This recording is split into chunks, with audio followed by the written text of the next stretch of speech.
65-year-old Beauty Ganyiwa are the reason the ruling party finds itself in crisis mode. She was among the ecstatic multitudes who welcomed President Mugabe back from exile in 1980. We were very happy. We think that we are going to be much more better that time. But it is no better. It's voters like these who are causing headaches for the ruling party. Now it's flexing its muscles, preparing to try and save the presidency from opposition control. Tunasizwe Simelane, SABC News, Harare, Zimbabwe. The Politburo says if there's a runoff, President Robert Mugabe is their candidate. That's laid to rest speculation that ZANU-PF might have called independent candidate Simba Makuni in to fight it out with Morgan Tsvangirai. Who else could it be? Who else could it be other than our dear old man, Comrade Robert Gabriel Mugabe? We shall take him and carry him along with us wherever we go.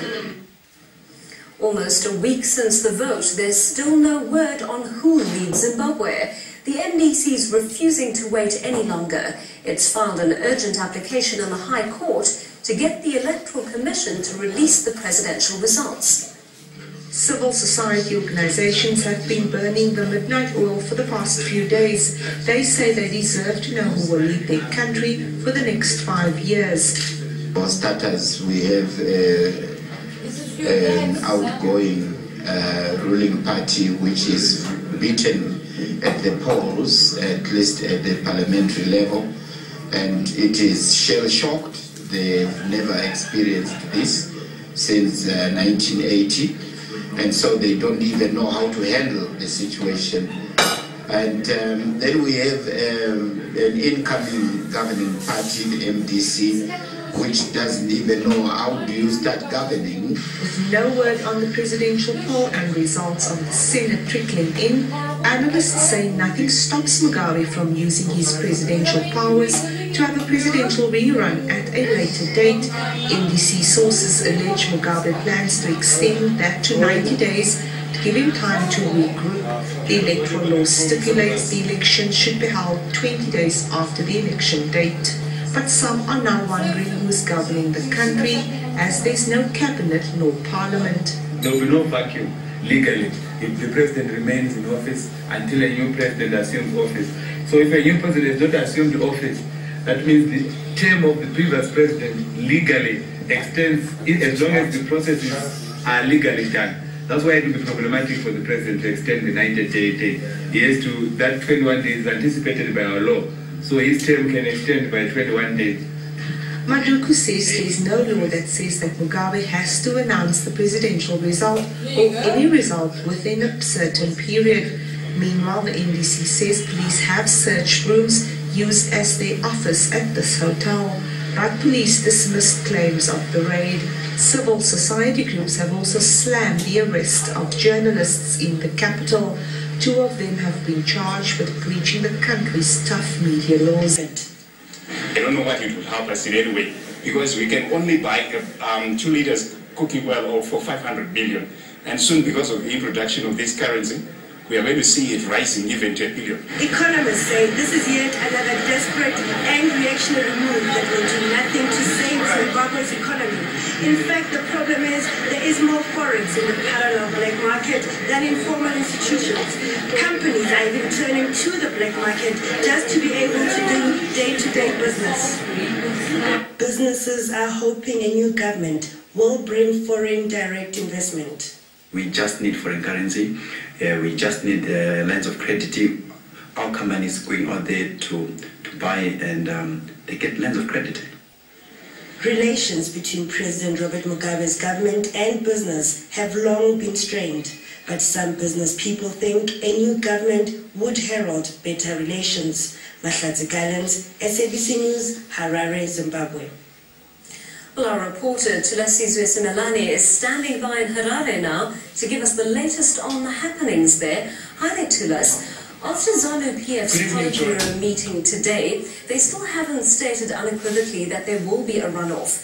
but their endorsement of Robert Mugabe in a possible runoff certainly shows they're considering it. What have you heard? Well, good evening, Joanne. The meeting of the highest decision-making body within the ruling party, ZANU-PF, the Politburo, started around 10 this morning and ended late into the afternoon. Basically, what was under discussion there was the situation as far as the outcome of last week's elections and the loss of the parliamentary majority and also the prospect of a runoff. It says a lot that the ruling party is even talking about a possibility of a runoff even before the official results are released. And today, indeed, all speculation that the ruling party could have doubts about President Robert Mugabe as their candidate going into any kind of runoff situation have been settled, with President Mugabe receiving the endorsement, we are told, by Politburo member Didimas Mutasa, that he received the unanimous endorsement of all the Politburo members. And basically that says that the ruling party is up for the fight. Let's talk a little bit about the court application that the MDCs brought to force the Electoral Commission to release the results. We gather it was an urgent application, but what kind of leeway in terms of time is the ZEC given legally to announce the results? There's a lot of confusion around that question, Joanne, with legal opinion differing. A few days ago, we spoke to a legal expert who said that the laws of the country and the electoral laws and the constitution are silent on the question of whether by when the Electoral Commission needs to have released results. But we're hearing from other camps, including some of the advisors of Dr. Simba Makoni, that actually the law says it should be within 6 days. So there's a lot of confusion, and in the interim, what the MDC has done, we know how anxious they are to hear the results being announced officially. After they had declared victory, they declared that Morgan Tsvangirai had conquered. What they've done in the interim is go to the Zimbabwe Harare High Court and to try and compel the Zimbabwe Electoral Commission to release the results immediately.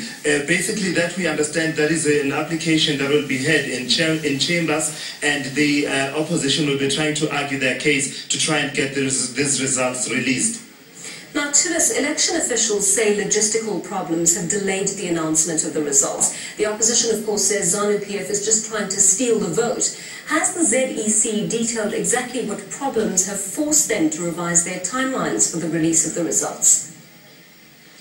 Not much has been said by the Zimbabwe Electoral Commission about the delays, except to say that it is logistical problems that they were facing. But the SABC News has learned through our sources that actually what could be happening is that the verification process, at least as far as the presidential results are concerned, could still be underway. We understand that some of the party representatives who are here at the National Command Center may have traveled to some of the villages where there have been disputes over the outcome of the presidential elections, and basically verification could still be underway. But in the interim, after 2 days of very slow results and after a whole day of no results, today, the Zimbabwe Electoral Commission has, in the last 45 minutes or so, released the latest batch, which show the ruling party having 20 seats in the Senate out of 60 at this point, and the MDC led by Morgan Tsvangirai having 19 seats out of the 60, and the MDC of Atam Tambara